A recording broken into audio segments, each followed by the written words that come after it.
This is the Franchise QB Podcast, where we empower entrepreneurs to win big in franchising. We huddle up weekly to educate our audience about the most successful small business model ever created, franchising. Welcome to the Franchise QB Podcast. I'm your host, Mike Halpern, a 20-year industry veteran and entrepreneur. My mission is for listeners to achieve their American dreams of creating wealth and independence through franchise ownership. Every week, we speak with franchisees, franchisors, or vendors that support the industry. Thank you for joining us, and let's get started. Joining us on the huddle today is Kristie Kalinowski, VP of Franchise Development with Hand & Stone Massage and Facial Spa. Welcome to the show. Thanks so much, Mike. It's great to be here. Yeah, it's great to see you. So we met last week in Orlando at FranServe's annual convention, and you and your colleague Sam Taka were comfortable presenting your brand in your Hand & Stone robes. Very memorable. You've been developing brands in the franchise space for a decade with blue chip franchisors such as Sylvan Learning Centers and Primrose Schools in the education space. So take us back. Why did you decide to get into franchising and specifically franchise development? Absolutely. So I was fortunate to fall into franchising. My first job out of college was actually with Burger King Corporation. And randomly decided to apply to it. I joined a sales, profit, and operations coach program where essentially I was tasked with learning the business from the ground up so I could then be equipped to go into franchise owner and operator locations and help them further develop their business. You don't really go to school for franchising, except for the Titus Center now, which is great. But falling into it was the best thing that ever happened to me. I really got to understand the foundation and what it means to be a strong operator, how then that really computes to strong business operations profitability.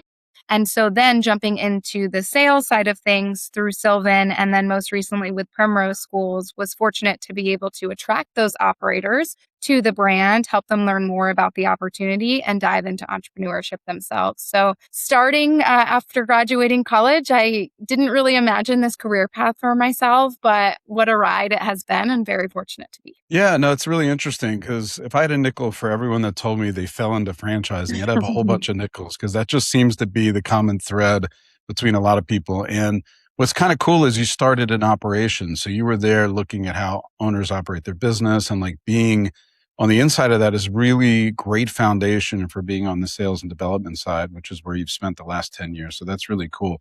So let's talk about the brand that you're with now, which is Hand & Stone Massage. So for listeners that aren't familiar with the brand, why has this resonated with consumers for so long? So we have actually been around since 2004.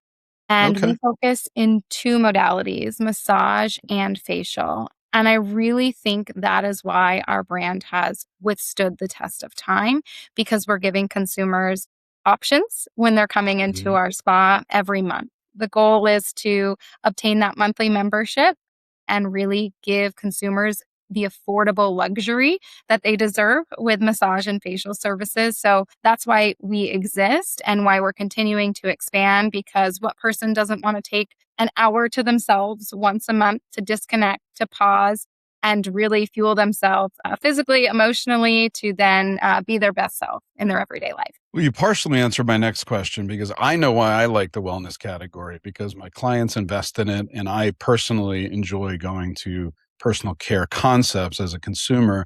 Why are you so bullish on the wellness category right now? And where does Hand & Stone fit into that trend? Personally, I'm a working mom and I am our target market in terms of the consumer. And, you know, knowing how beneficial the services are and that they are here to withstand the test of time. Self-care isn't optional anymore. It's required. And more consumers are really grasping to that, not trend, it's our lifestyle now. And so integrating again Hand & Stone into your monthly routine is what draws me to the wellness category, because one, you're servicing consumers with a service that they really need and can benefit from.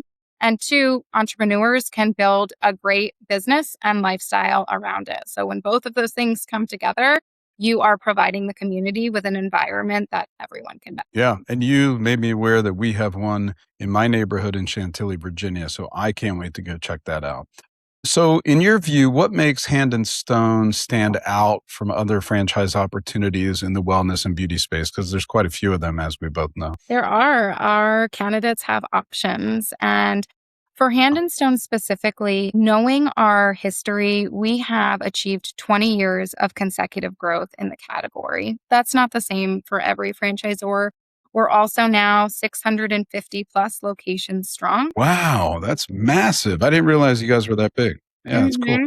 Now, all that to say, we still have white space to develop, because when you think about the consumer, they're only going to want to drive, 10 to 15 minutes for services, maybe 20 max, because they're Right. coming on a monthly basis. And so we need to be in these areas where consumers want the services. And so when we think about the space overall and our growth trajectory, you'll see these icons around me of all the different lists and recognitions that we've been on.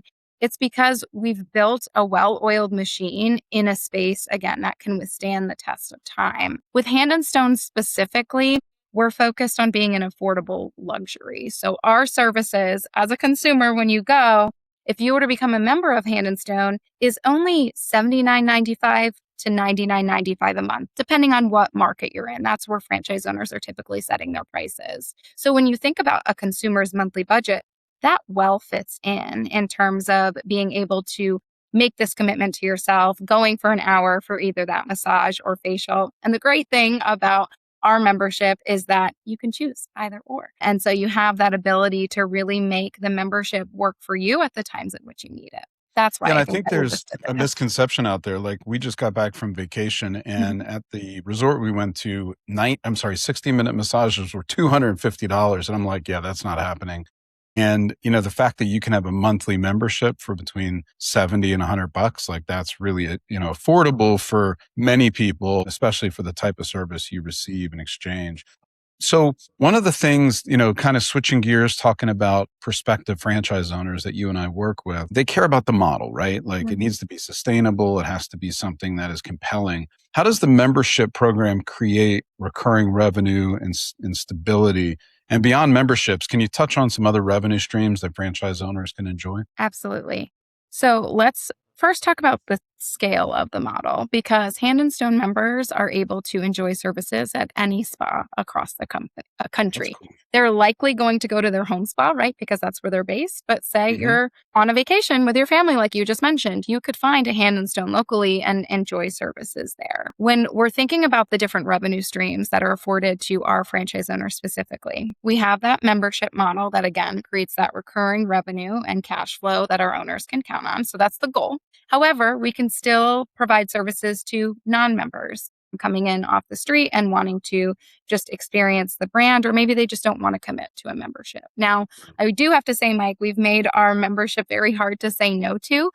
We are not that typical negative connotation that you get with joining a membership where you need X amount of time to cancel and you can't use your credits and all of that. We make it very hassle-free, and that's very intentional, because we want this to be an escape for consumers, not something else on their plate. So we have membership, non-members. We then have service upgrades. So as you're enjoying that 50-minute service, the service provider should be sharing with our guests ways to enhance. Maybe that's Himalayan hot stones for an extra $40. Maybe that's the Diamond Glow facial that's actually going to add $150 to that ticket for a hydrating glow that will leave you glowing for weeks. Lastly, we're able to provide consumers retail products. And so, how about those robes? Do you sell the robes? We do not sell the robes. However, they are such a big hit in our consultant community that I do think I need to make a push for now providing them. I'm telling you, like, when we go to a resort or a hotel and there's robes, like, we got all excited. So I think you're onto something. Absolutely. And who doesn't want to wear the Hand and Stone logo? There you go. And then That's really lastly, cool. Mike, gift cards as well. that's going to be your final revenue stream for our franchise owners right No, now. I like it. I mean, it gives a lot of options. I mean, clearly the fact that you make it sticky by having a kind of membership model that isn't cost prohibitive and isn't hard to exit if you want to, because I think that really resonates with customers. Like if it's easy to join and easy to leave, then you kind of want to stay longer because it's hassle free, like you mentioned, which is great. So let's kind of talk about the franchise owner. Like, who's a good fit for you? If you're looking at the ideal Hand and Stone, do they need spa and wellness experience? Are you okay with someone coming in and buying a single center, or do they have to get multiple units? What's that look? So no spa experience required. I love the pivoting corporate executive that wants to build something for themselves. Our profiles of franchise owners are very flexible, which is great because they're hiring a spa manager to really oversee the day-to-day operations, meaning we can have franchise owners from many different backgrounds as long as they're willing and able to follow those systems, tools, and best practices to be Hand and Stone locally. And then when we think about the span of locations, we are not a brand that says you need to come in and do 7, 3, 5. 1 is completely okay with us. We want to make sure the owners that are coming into our brand are going to have the bandwidth operationally and financially to launch their location successfully and be successful. So there are no strings attached in terms of needing to come in and make a multi-unit commitment. We are completely fine with supporting single unit owners. And in terms of, if the owner has a manager, they have 1 or 2 people at the front desk that are greeting the guests, and then they have the therapist. Is that really kind of the base of the labor model? Is there anything else I'm missing? Nothing else. Those are the 4 key positions. Okay. And for those that are providing services, it's going to be licensed massage therapists and licensed estheticians. So 2 different categories there. Gotcha. Very cool. So let's say someone really loves the model, they get into it. What kind of support does Hand and Stone provide once they sign the franchise agreement all the way through opening day and beyond? Because for you guys, there's a construction project that happens after you secure the lease, and then you have to get memberships, and then you have to operate the thing. So what does that look like? So we're very fortunate at Hand and Stone that we have white glove service and full support for our franchise owners. This was something that surprised me most about coming to the brand, knowing the tenure of the brand and that we're still providing hands-on support for our owners and haven't just pivoted to, here's your virtual training module, go for it. Yeah, good luck. When owners come into our system, from day 1, after they sign their franchise agreement, they're going to be working hand in hand with our real estate team to identify the location. It then is passed to our construction and design team to make sure that we are following the process, leading and guiding them through getting their location open successfully. Along the way, training our franchise owners is so important. Not just from an onboarding standpoint, but they will have a franchise business consultant from, again, the day they sign their franchise agreement to the day they're ready to retire with Hand and Stone. That relationship is throughout the lifetime. And it's meaningful in the sense that our franchise business consultants aren't just going in and doing an evaluation or a checklist saying, oh, yep, you're following brand standards or you're not.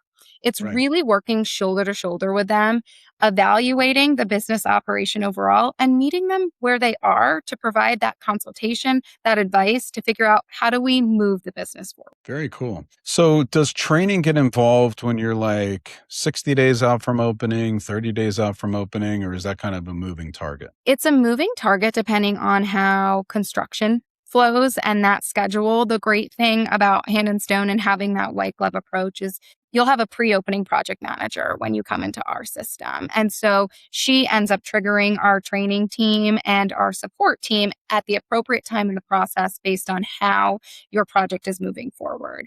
We do start advertising about 3 months before spas are opening. And so your owner at that point would need to be trained prior in order to be able to sell memberships and know a bit more about what Hand and Stone does. And so we do still have in-person training at our headquarters in the beautiful Trevose, Pennsylvania. Let's go Trevose. Yes. I told you my grandmother lived there. So I used to be in Trevose all the time when I was a kid. So you can come on back. Join our Meet the Team Day. Yes. So let's talk about like performance out in the field? Like, what are you seeing from existing franchise owners? Are they scaling into additional units? What's happening out there? I mean, you have 600 plus units. That's a lot of stores. And really, 2 decades in business is a really nice milestone. A lot of franchisors never make it past 100. So the fact that you guys are approaching 1,000 is really impressive. But what's going on out there in the field? So we're very fortunate to say that our existing franchise owner base is still growing and trying to find different opportunities to get to the market and to get to the market even more quickly. So there's been, unfortunately, some spa closures of other brands or mom and pops in markets that, for our franchise owners' benefit, we've been able to step in, transform them to Hand and Stone. And so that helps our owners get open more quickly and more cost effectively. So our existing franchise owners are loving that conversion process, again, because it's speeding that time to open. Our largest franchise owner just signed on for another 13 units. He's already 63 Wow, congratulations. strong. How many? 63? 63. Mm-hmm. It's 10% And of the system. That's impressive. 10% of the system, and the nicest man that you will ever meet. So we're very fortunate to continue to grow with him and his organization. But that's the type of existing owner base that you see in our system, those that are happy and growing. But again, I want to reiterate, if they're single unit operators and that's what they want to stay, there's no pressure from the brand's perspective. Yeah. Is this 60 plus unit owner in Pennsylvania or somewhere else? He's across the East Coast. So New so he's Jersey, multiple markets. Pennsylvania, North Carolina, Florida. I'm probably forgetting a few, but I would say East Coast base. Very cool. Thanks for that. So if timing's everything, right? So if someone's looking at getting into franchising, why is now a good time to look at Hand and Stone? When we think about the Hand and Stone model overall, we've grown significantly over the last 22 years. So investing now ensures that you are able to make your mark on your community by opening this community resource and, again, an escape for the consumers there. When I talk to franchise owners, it's so often, or candidates rather, so often they tell me that they've been thinking about this for so long and they've been thinking about this for so long. It's time to make the leap, right? If you don't put your dreams into action, it's never going to come to fruition. And so the sooner that you do it, the sooner you'll get territory that you're hopeful to get. Again, fortunate thing about our model, your spa doesn't need to be in your backyard because you're likely not going there each and every day. You have that team in place that's really working on the day-to-day operations. But I do think time is always of the essence from a business standpoint, especially from a real estate standpoint, to make sure we can get you where you want it. Yeah, no, I think it's really compelling for people that want to build a semi-absentee business over time. I know for the first unit and probably the second, you need to be there quite a bit to kind of build out your team and make sure it's kind of humming away. But yes, you have skilled labor with your estheticians and with your massage therapists, but if you get a really good team in place, I can see that the owner can continue to replace themselves and kind of focus on real estate and growth, which is pretty cool. And a lot of the clients that I work with are looking for just that. So, Kristie, you mentioned that Hand and Stone's been around for 2 decades and it's a very competitive market. What's allowed the brand to continue to grow while these other mom and pops struggle and to get to scale? Smart and strategic growth. We're not a company that you're going to see is going to open 100 units a year off the whim.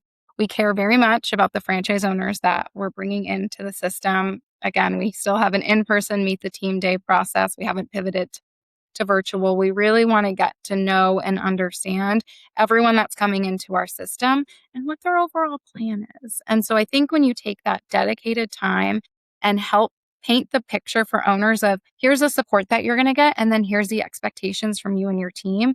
If you have that transparency from the beginning, it helps you build to this level of locations, but that needs to be coupled with following through on the support services that we provide, right? It can't all be lip service at Meet the Team Day of this is what you're going to get, and then not be able to provide that to owners, or else we wouldn't grow the way in which we are. So I really believe it's the dedication of the team on the back end, finding the right owners whose passion aligns for wanting to do this, and then creating that partnership together. Yeah, you're right. Anything that's kind of revealed in Discovery Day, Meet the Team Day, it's going to be double checked in validation. So if your owners are out there in the field, like backing you up and saying, yeah, they showed up for me when real estate, to find a great site, and construction was great, and they helped me with pre-sales, and they helped me when I have problems. That's exactly what someone's looking for, is support. Like franchising allows them to be in business, for themselves, but not by themselves, because they have a team at corporate to help them, and they have other peers that are going to kind of help them along the way. And that collaborative effort usually yields some pretty good results. So that's great. So let's talk about getting in. If somebody is interested in opening a unit, what's your startup cost range in item 7?